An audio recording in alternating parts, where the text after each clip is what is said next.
Hello guys, ഇന്ന് എനിക്ക് വീട്ടിൽ നിന്ന് നല്ല ഫ്രഷ് ആയിട്ടുള്ള കുറച്ച് ചെറീസ് കിട്ടിയിട്ടുണ്ടായിരുന്നു. അപ്പോൾ ഞാനത് വെച്ചിട്ട് നമ്മൾ ഈ ബേക്കറിയിലൊക്കെ ഉണ്ടാക്കുന്ന പോലുള്ള ചെറി സെറ്റ് ചെയ്തെടുക്കാമെന്ന് വിചാരിച്ചേ. ഇതിനകത്ത് നമ്മൾ യൂസ് ചെയ്യുന്നത് വളരെ നാച്ചുറലായിട്ടുള്ള ഇൻഗ്രീഡിയൻസ് മാത്രമാണ്.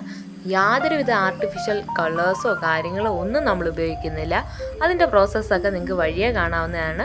എന്നാൽ അധികം സമയമൊന്നുമില്ല, വളരെ സിമ്പിളായിട്ട് നമുക്ക് ഉണ്ടാക്കുകയും ചെയ്യാം. നമ്മളിപ്പം കുട്ടികൾക്കായാലും കൊടുക്കുമ്പോൾ ഈ ഫുഡ് കളറൊക്കെ ആഡ് ചെയ്യുമ്പോഴത്തേക്കും അത് വളരെ പ്രശ്നം ഉണ്ടാക്കുന്ന സാധനമാണ്. അപ്പോൾ നമുക്കതൊന്നും ഇല്ലാതെ നമ്മുടെ വീട്ടിലുള്ള സാധനം വെച്ചിട്ട് ബേക്കറിയിലുള്ള പോലുള്ള ചെറി ഉണ്ടാക്കിയെടുക്കാതെ നമുക്ക് നോക്കാം.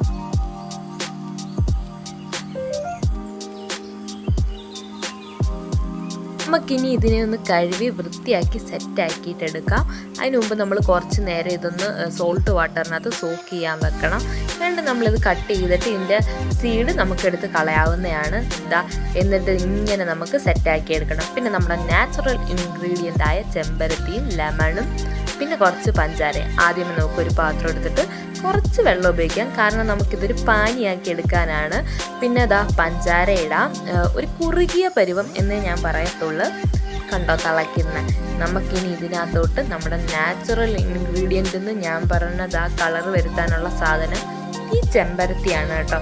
ചെമ്പരത്തിയിൽ നിന്ന് എങ്ങനെ കളർ വരുത്തുമെന്നല്ലേ ഞാൻ സെറ്റാക്കി നിങ്ങൾക്ക് കാണിച്ചു തരാം കേട്ടോ. എന്നിട്ട് നമുക്കിതിനകത്തോട്ട് കുറച്ച് ലെമൺ ഒഴിച്ചു കൊടുക്കാവുന്നതാണ്. കണ്ടോ കളറ് മാറി വന്നത്. ഇത് അധികം പുളിയില്ലാത്ത ലെമണാണ്, അതുകൊണ്ട് വലിയ ടേസ്റ്റ് വ്യത്യാസമൊന്നും വരുന്നൊന്നുമില്ല. കണ്ടോ ഇതിൻ്റെ കളർ ഇങ്ങനെ ആയിട്ടുണ്ട്. നമ്മൾ എന്തിനാണ് വെറുതെ വിഷമൊക്കെ കഴിക്കുന്നത് അല്ലേ. എന്നിട്ട് നമുക്ക് ഇതിനകത്തോട്ട് കുറച്ച് ചെറിയ ആഡ് ചെയ്ത് കൊടുക്കാവുന്നതാണ്. എന്നിട്ട് നമുക്കിതൊന്ന് ഈ പരുവാക്കി എടുക്കണം. ഇത്രയേ ഉള്ളൂ സംഭവം. എന്നിട്ട് കുറച്ച് നേരം റെസ്റ്റ് ചെയ്ത് കഴിയുമ്പോഴത്തേക്കും നമുക്ക് നമ്മുടെ ചെറി കിട്ടിയിട്ടുണ്ട് കേട്ടോ.